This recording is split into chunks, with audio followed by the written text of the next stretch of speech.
नमस्कार दोस्तों, एक बार फिर से आप लोग का बहुत बहुत स्वागत है हमारे ऑफिशियल यूट्यूब चैनल अविजन इंस्टीट्यूट पे। मैं हूं आप लोगों के साथ उर्वशी सिंघी। और आज का जो हमारा टॉपिक ऑफ डिस्कशन दोस्तों बहुत इंपॉर्टेंट पॉइंट के ऊपर यहाँ पर रहेगा, जो आपके आने वाले एग्जाम्स में डेफिनेटली क्वेश्चन आप लोगों से पूछ सकता है दोस्तों। बहुत इंपॉर्टेंट आपकी नॉलेज के लिए भी और एग्जाम पॉइंट ऑफ व्यू से भी।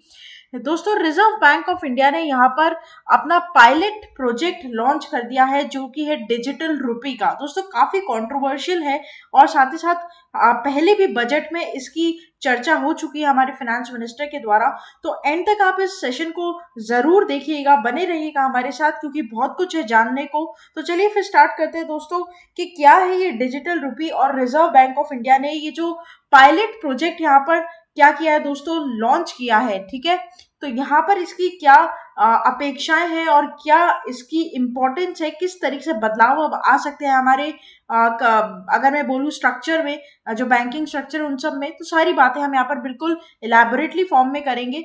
तो यहाँ पर देखते हैं दोस्तों, बात करते हैं। पहली बात तो आप लोगों को पता है कि आरबीआई ने यहाँ पर लॉन्च कर दिया digital rupee pilot project for wholesale segment from November 1। ठीक है, तो दोस्तों यहाँ पर एक बात ध्यान रखिएगा कि नवंबर 1 से, यानी कि कल से दोस्तों, यहाँ पर रिजर्व बैंक ऑफ इंडिया, जो कि सेंट्रल अथॉरिटी हमारे कंट्री की, उसने डिजिटल डिजिटल रुपी का जो पायलट प्रोजेक्ट है, ठीक है, उसे क्या कर दिया है, यहाँ पर लॉन्च कर दिया है। क्या होता है डिजिटल रुपी, कैसे ये हमारे काम आ सकता है, और क्या इस पर आरबीआई की मतलब यहाँ पर स्पेसिफिकेशंस रहेंगी, सारी बात हम करेंगे। ठीक है, तो 2022 से नवंबर 2022 से ये होलसेल सेगमेंट के लिए दोस्तों चालू हुआ है। ये ध्यान रखिएगा, होलसेल के लिए दो टाइप के सेगमेंट है, एक है आपका होलसेल, एक है आपका क्या, रिटेल। ठीक है, तो ये आप ध्यान रखिएगा। सबसे बड़ा क्वेश्चन यहाँ पर बच्चों ने पूछा मुझसे, जो हमारी ऑफलाइन क्लासेस है उसमें भी, कि मैम ये जो डिजिटल रुपी है, क्या हम इसे कहीं ना कहीं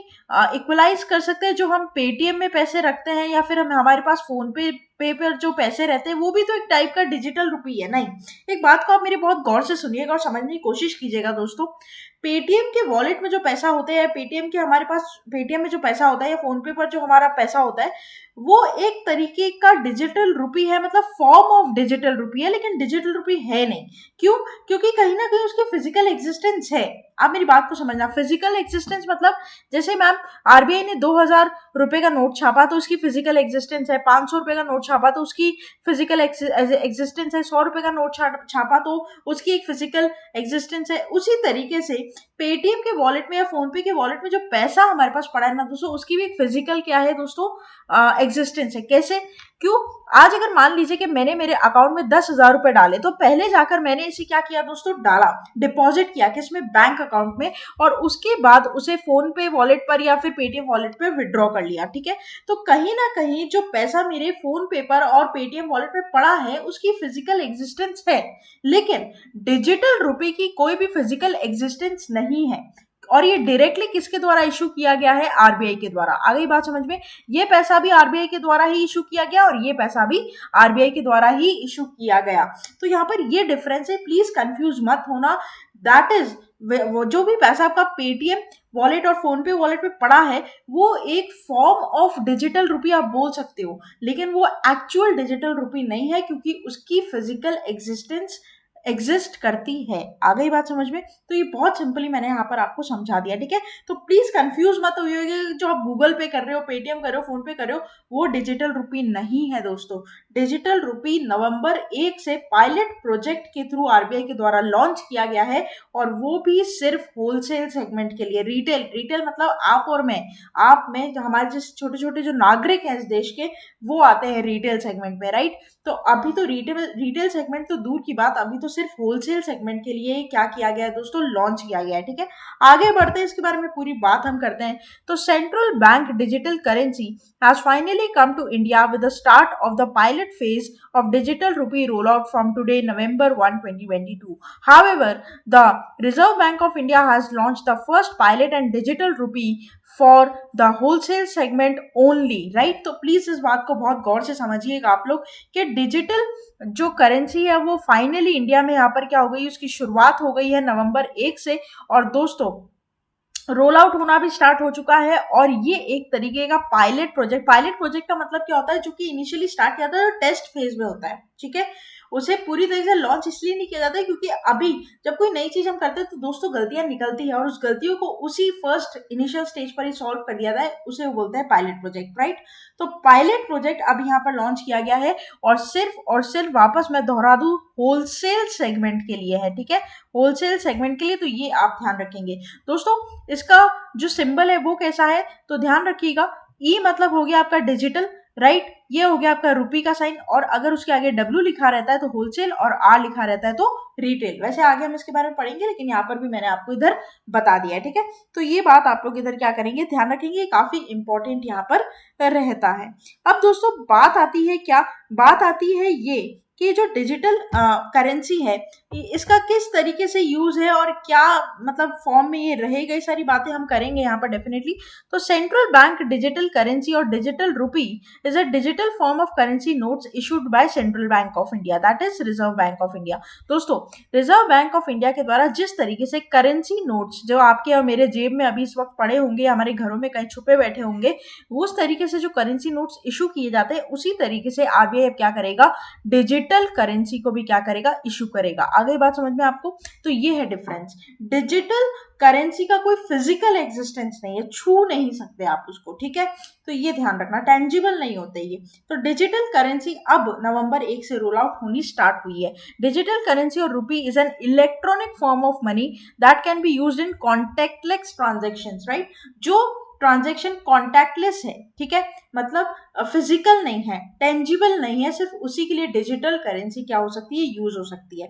प्लीज फोन पे पेटीएम को इससे रिलेट मत करना दोस्तों, वापस से मैं बता दूं क्योंकि बच्चे बहुत कंफ्यूज होते हैं और बहुत सारी शिकायतें मेरे पास पहले भी आ चुकी है कि मैम ऑफलाइन में जब आपने हमें पढ़ाया था तो आपने बताया था कि फोन पे और जो पेटीएम या फिर जीपे में जो हमारे पास पैसे रहते हैं वो डिजिटल मनी नहीं है। वो डेफिनेटली डिजिटल मनी नहीं है, वो फॉर्म ऑफ डिजिटल मनी है, ठीक है। क्यों, मैंने बता दिया आपको, राइट। तो आपको 2022 का जो बजट है उसको भी थोड़ा सा याद कर लेना। उसमें निर्मला सीतारमण जी ने अनाउंस किया था कि आरबीआई बहुत जल्द डिजिटल करेंसी को क्या करने वाली है, रोल आउट करने वाली है, ठीक है। तो बेसिकली हमेशा आपको पता है आरबीआई को कहीं ना कहीं क्रिप्टो करेंसी से प्रॉब्लम रही है दोस्तों, क्योंकि हमारे यहाँ पर क्या है, अगर कोई भी मॉनेटरी डिसीजन लिए जाते हैं, पैसे छापे जाते हैं या फिर मनी सप्लाई की जाती है, आरबीआई चाहता है कि उसका पावर हमेशा ऊपर रहे, राइट। तो ये बात सच भी है क्योंकि आरबीआई अगर रहेगा तो चीजें एकदम अच्छे तरीके से होंगी। अगर कोई और दूसरी कंपनीज आकर अपनी क्रिप्टो करेंसी बिटकॉइन ईथर ये सब क्या करेंगे, लॉन्च करेंगे, तो बहुत गलत है क्योंकि उसके ऊपर आरबीआई का कोई राइट नहीं रहेगा। तो उससे क्या होगा दोस्तों, मनी लॉन्ड्रिंग होने के चांसेस ज्यादा रह जाते हैं। आई बात समझ में। तो यहाँ पर रिजर्व बैंक ऑफ इंडिया ने क्या किया है, उन सभी चीजों को हटाने के लिए डिजिटल करेंसी को लॉन्च कर दिया, ठीक है। ये बात ध्यान रखिएगा आप लोग। आगे बढ़ते हैं, जैसे कि मैंने आप लोग को बताया था कि जो आपका ये डिजिटल करेंसी रहेगा ये दो टाइप का रहेगा यहाँ पर, एक रहेगा रिटेल टाइप पर, एक रहेगा होलसेल टाइप पर, ठीक है। जो रिटेल टाइप पर है वो अवेलेबल होगा फॉर ऑल ऑफ अस, जो भी हमारे जैसे छोटे मोटे नागरिक है, आपके मेरे जैसे या फिर हमारे घर के आसपास जो लोग हैं या फिर रिटेल सेगमेंट में जो भी आते हैं इंडिविजुअल या रिटेल में, वो सभी क्या करेंगे दोस्तों, इस तरीके की, ठीक है, इस तरीके की डिजिटल करेंसी को यूज कर पाएंगे। लेकिन जो होलसेल सेगमेंट है जैसे कि बैंक्स हो गए या फिर कोई भी फाइनेंशियल इंस्टीट्यूशंस हो गए, एनबीएफसीज हो गई, बड़ी बड़ी अथॉरिटी कंपनीज हो गई, इंडस्ट्रीज हो गई, वो सब क्या यूज करेंगे, वो कुछ इस टाइप की करेंसी को क्या करेंगे, यूज करेंगे, डिजिटल करेंसी को यूज करेंगे। तो यहाँ पर एक तरीका क्या बना दिया दोस्तों, बाइफरकेट कर दिया रिटेल में और होलसेल में। तो ये बहुत ईजी था, आई गेस आप लोग को ये पूरी तरीके से समझ में आ गए होगा। इसमें ज्यादा कुछ हाथी घोड़ा नहीं है, बहुत इजी सी चीज है जो आपको मैंने यहाँ पर बता दी। हम कौन से सेगमेंट में आते हैं दोस्तों, हम रिटेल के सेगमेंट में आते हैं, ठीक है। तो ये आपको ध्यान है। अब यहाँ पर बात ये है कि मैम सेगमेंट स्टार्ट किया गया है होलसेल का, तो ये जो होलसेल सेगमेंट में ये किन के बीच में यहाँ पर स्टार्ट हुआ है, तो मैं आपको बता दूं यहाँ पर 9 बैंक्स यहाँ पर पार्टिसिपेट कर रही है, ठीक है। 9 बैंक्स यहाँ पर पार्टिसिपेट कर रही है। कौन कौन सी, State Bank of India, Bank of Baroda, Union Bank of India, HDFC Bank, ICICI Bank, Kotak Mahindra Bank, Yes Bank, IDFC First Bank और एचएसबीसी बैंक। तो यहाँ पर 9 बैंक्स को पहले क्या मिला है, परमिशन मिला है कि आप क्या कर सकते हैं, आप इस होलसेल डिजिटल करेंसी का क्या कर सकते हैं, यूज कर सकते हैं, ठीक है। तो परमिशन अभी किसको मिली है, सिर्फ इन 9 बैंक्स को मिली है, ये आपको ध्यान रखना है, ठीक है। अभी इसके अलावा और कोई भी डिजिटल करेंसी जो होलसेल के माध्यम में आई है वो यूज नहीं कर सकता। और ये जो बैंक्स हैं वो भी सिर्फ किस चीज में इनको यूज कर सकते हैं, गवर्नमेंट सिक्योरिटीज को खरीदने और बेचने में, ठीक है।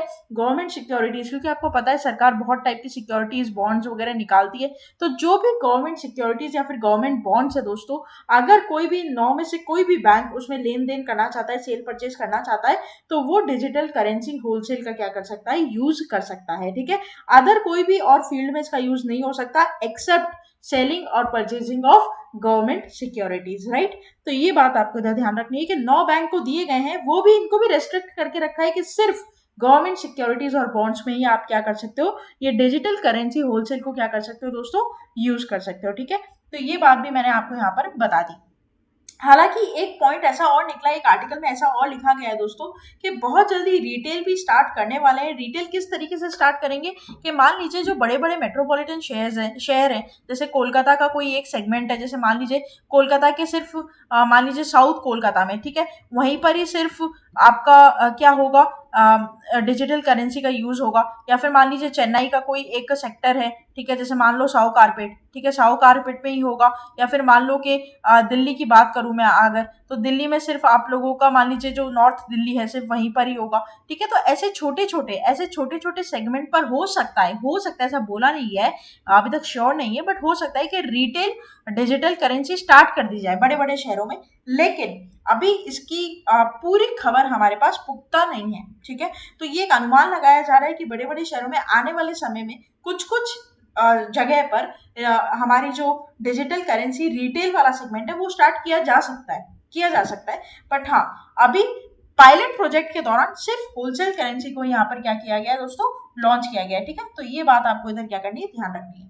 हालांकि बहुत लोगों के मन में एक और क्वेश्चन यहाँ पर आ रहा होगा जिसके बारे में मैंने आपको बताना बहुत जरूरी है कि मैं ऑलरेडी हमारे पास क्रिप्टो करेंसी है, बिटकॉइन वगैरह है, तो डिजिटल करेंसी और क्रिप्टो करेंसी में फर्क क्या है। ये एक बहुत बड़ा पॉइंट है और बहुत अच्छी चीज है, जाननी भी चाहिए हमें दोस्तों, क्योंकि हमारे पास हमारे क्या है, हमारे देश में क्या चल रहा है, ये बात हमें जानना बड़ा जरूरी है, राइट। क्या हमारे यहाँ पर सेंट्रल बैंक क्या क्या स्टेप्स ले रहा है और उन स्टेप्स के लेने के पीछे बेनिफिट्स डिसएडवांटेज सारी चीजें हमें जाननी चाहिए। तो ऑलरेडी क्रिप्टो करेंसी काफी हाइप में है और उसको लेकर डिजिटल करेंसी अब वापस यहाँ पर लॉन्च कर दी गई है। तो क्या इन दोनों में डिफरेंस है, ठीक है।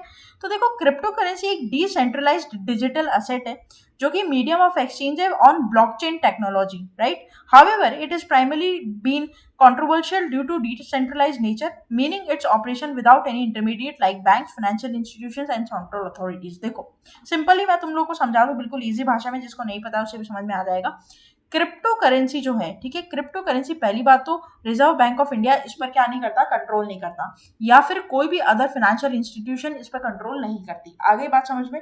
तो इसलिए क्रिप्टो करेंसी एक तो क्या है, डिसेंट्रलाइज्ड है, ठीक है। अगर कुछ भी हो जाता है ना तो आप जवाबदारी नहीं मांग सकते, ना तो रिजर्व बैंक ऑफ इंडिया से, ना तो किसी फाइनेंशियल इंस्टीट्यूशन या फिर बैंक से। तो इसलिए काफी कंट्रोवर्शियल रहा है और काफी रिस्की रहा है, पहली बात। दूसरी बात ये कि ये रिजर्व बैंक ऑफ इंडिया की अथॉरिटी के अंदर नहीं आता, इसलिए दोस्तों यहाँ पर क्या किया गया है, ये एक बहुत बड़ा पॉइंट हो जाता है इसके डिफरेंस का। क्योंकि डिजिटल करेंसी मैंने अभी अभी आपको बताया पूरी तरीके से इशू किया जाएगा किसके द्वारा, आरबीआई के द्वारा, ठीक है। तो आरबीआई उस पर क्या करेगी, लीगल टेंडर। जैसे मान लो कि आज तुम्हारे जेब में जो 100 रुपए पड़ा है उस पर क्या लिखा गया है, उस पर लिखा गया है ना, I promise to pay the bearer of sum of 100 rupees, ऐसा करके जो लीगल टेंडर है, जो कि क्या इसे बनाता है, लीगल टेंडर बनाता है। उसी तरीके से जो रिजर्व बैंक ऑफ इंडिया यहाँ पर डिजिटल करेंसी को इशू कर रहा है वो भी एक क्या है दोस्तों, लीगल टेंडर है। हालांकि क्रिप्टो करेंसी एक लीगल टेंडर नहीं है। क्यों? क्योंकि उस पर आरबीआई क्या नहीं करता, कोई भी अथॉरिटी रखता ही नहीं है। आ गई बात समझ में। यहाँ पर मैंने आप लोगों के लिए एक बहुत प्यारा सा चार्ट रखा है दोस्तों, जिससे आपको समझ में आ जाएगी चीजें और इजीली। देखिए, डिजिटल करेंसी और क्रिप्टो करेंसी में क्या डिफरेंस है। पहला डिफरेंस, ठीक है, डिजिटल करेंसी फुल्ली सेंट्रलाइज्ड है और ये पूरी तरीके से डिसेंट्रलाइज्ड है, ठीक है। दूसरा, ये लीगल फ्रेमवर्क से आता है, ठीक है, और क्रिप्टो करेंसी किसी भी तरीके से कोई लीगल फ्रेमवर्क से नहीं आता है, ठीक है। तीसरी बात, transaction directories is kept secret. Digital currency में जो ट्रांजैक्शंस होते हैं दोस्तों वो सीक्रेट और एनक्रिप्टेड नहीं रहेंगे, ठीक है। बेसिकली सीक्रेट रहेंगे लेकिन एनक्रिप्टेड नहीं रहेंगे। I am very sorry. तो यहाँ पर जो ट्रांजैक्शन आप डिजिटल करेंसी के थ्रू करोगे वो बिल्कुल सीक्रेट रहेंगे। जो क्रिप्टो करेंसी में ट्रांजेक्शन्स होते हैं वो आपके किसी भी तरीके से सीक्रेट नहीं होते, ठीक है, ये ध्यान रखना। अच्छा, इट इज नॉट हाईली और if I say it is not encrypted and it is highly encrypted, right. तो ये आप ध्यान रखिएगा। तो this is the major difference जो मेरे जैसे इंसान को डिजिटल करेंसी की तरफ खींचता है और क्रिप्टो करेंसी की तरफ हटने को बोलता है। क्यों? क्योंकि ये डिसेंट्रलाइज्ड है दोस्तों। सबसे बड़ा पॉइंट यही है। अगर मान लीजिए कि क्रिप्टो करेंसी में मुझे किसी तरीके का धोखा हो जाता है तो अब मैं किसके पास जाकर बोलूं, राइट। तो इसीलिए डिजिटल करेंसी का यूज ज्यादा सेफ माना गया है as compare to crypto currency. इसलिए मैंने ये पूरी पिक्चर आप लोगों के सामने दी है ताकि आपको नॉलेज मिल सके और आप अपने आसपास वालों को भी सूचित कर सके और खुद भी दोस्तों क्या हो सके इसका फायदा उठा सके आने वाले टाइम में। हालांकि हम जैसे लोग सिर्फ रिटेल में आते हैं तो रिटेल अभी चालू हुआ नहीं है, जब होगा तब इसके बारे में आपको और जल्दी बताया जाएगा। उसी के साथ साथ दोस्तों क्या बेनिफिट्स है यहाँ पर डिजिटल रुपी को लेकर या डिजिटल करेंसी को लेकर, ये हम बात करेंगे। देखिए, apart from reducing the transaction cost, having a digitized currency will make it easier for governments to assess all transaction. सबसे पहली बात, जो ट्रांजेक्शन कॉस्ट होती है वो डिजिटल करेंसी में कहीं ना कहीं क्या हो जाएगी दोस्तों, कम हो जाएगी, ठीक है। और दूसरी बात कि यहाँ पर जो असेस है, मतलब यहाँ पर जो असेसिबिलिटी है वो गवर्नमेंट की और ज्यादा बढ़ जाएगी। कि अगर मान लीजिए किसी भी तरीके का कोई भी यहाँ पर क्या हो रहा है, फ्रॉड हो रहा है ना, तो गवर्नमेंट की नजरों में आ जाएगा in case of digital rupee, जो कि क्रिप्टो करेंसी में नहीं था। It will become possible to avoid the gaze of government, thus subjecting every transaction to relevant law within the country। सारी जो ट्रांजेक्शन है दोस्तों वो लॉज के अकॉर्डिंग चलेगी, ठीक है, जो कंट्री का लॉ है उसके अकॉर्डिंग चलेगी। Hence the government will have a better control over the money leaves and enters the country। Even दोस्तों इंपोर्ट और एक्सपोर्ट भी अगर डिजिटल करेंसी के थ्रू हो रहा है तो इसमें गवर्नमेंट का एक बेटर कंट्रोल रहेगा। क्यों? क्योंकि उसे पता चलेगा कि कितनी हमारी डिजिटल करेंसी इंडिया में आ रही है, कितनी इंडिया से बाहर जा रही है, ठीक है। तो ये काफी अच्छा बजटिंग और इकोनॉमिक प्लान यहाँ पर फ्यूचर पर्सपेक्टिव से क्रिएट करेगा, ऐसा कहना है अर्चित गुप्ता जी का, ठीक है। Another benefit of digital currency that they do not get torn burn और फिजिकली डैमेज। Very nice. आज क्या होता है दोस्तों, आज हमारे यहाँ पर क्या हो रहा है, सिंपली मैं तुम्हें एक बात बताऊं कि मान लो क्या 100 रुपए मेरे जेब में पड़े हैं, वो फट सकते हैं, गल सकते हैं, ठीक है, उन पर इंक लग सकती है, खराब हो सकते हैं। लेकिन डिजिटल करेंसी को कैसे खराब करोगे? ना तो वो गंदी हो सकती है, ना वो फट सकती है, ना तो वो टॉन हो सकती है, ठीक है। तो मतलब फिजिकली लॉस तो होने का कोई चांस ही नहीं है इसमें, ठीक है। कितने ऐसे नोट होते हैं दोस्तों जिसको होता है ना, आप गड्डी बनाते हो उसमें रबर बैंड लगाते हो, रबर बैंड की दाग निशान तो पहले वाला नोट तो ऐसे खराब हो जाता है, पहले वाला और लास्ट वाला। तो वो चीज अब डिजिटल करेंसी में यहाँ पर देखने को नहीं मिलेगा। तो इसको फिजिकली हार्म करना बिल्कुल क्या है दोस्तों, इम्पॉसिबल है। तो ये एक क्या है बेनिफिट है डिजिटल रुपए का। और यहाँ पर सबसे बड़ा benefit apart from all these things, government के लिए कितना इजी हो जाएगा दोस्तों। और जो फंडिंग्स होती है, टेरर फंडिंग्स होती हैं, या फिर जो आपकी इलीगलाइज्ड मोबिलाइज्ड जो यहाँ पर चीजें होती हैं, उन सभी चीजों पर बैन लग जाएगा अगर एक बार डिजिटल करेंसी पूरी तरीके से लागू हो जाता है तो, ठीक है। क्योंकि उसके ऊपर पूरी नजर रहेगी किसकी, गवर्नमेंट की। तो ये चीज बड़ी अच्छी यहाँ पर हो जाएगी। साथ ही अगर मैं बिटकॉइन से इसको दोस्तों कहीं ना कहीं कंपेयर करूं, आपको पता है अगर किसी ने आज से मान लो 2 साल पहले बिटकॉइन लिया तो उसने करीबन एक बिटकॉइन जो है वो 60,000 रुपए का हमें पड़ता है, ठीक है, 60,000 डॉलर का करीबन देखने को मिला। और जैसे ही यहाँ पे डिजिटल करेंसी लॉन्च हुई दोस्तों, आज उसकी वैल्यू आप देख सकते हो, आज उसकी वैल्यू सिर्फ और सिर्फ 16,000, ठीक है। अगर मैं बोलूँ 16,000 रुपए करीब यहाँ पर हो जाती है। तो ये कितना बड़ा, कितना ह्यूज लॉस यहाँ पर मेकिंग सेक्टर है बिटकॉइन या फिर ईथर की अगर मैं बात करूँ तो, ठीक है। तो ये बहुत ज्यादा क्या है, या तो ये रिस्क बहुत ज्यादा, या तो चढ़ेगा तो बहुत, या तो उतरेगा तो बहुत, वैसा। आप सोच सकते हो कि एक दिन में रुपये इतना टूट सकता है, या कभी नहीं टूट सकता है। क्यों? क्योंकि वो सेंट्रलाइज्ड है।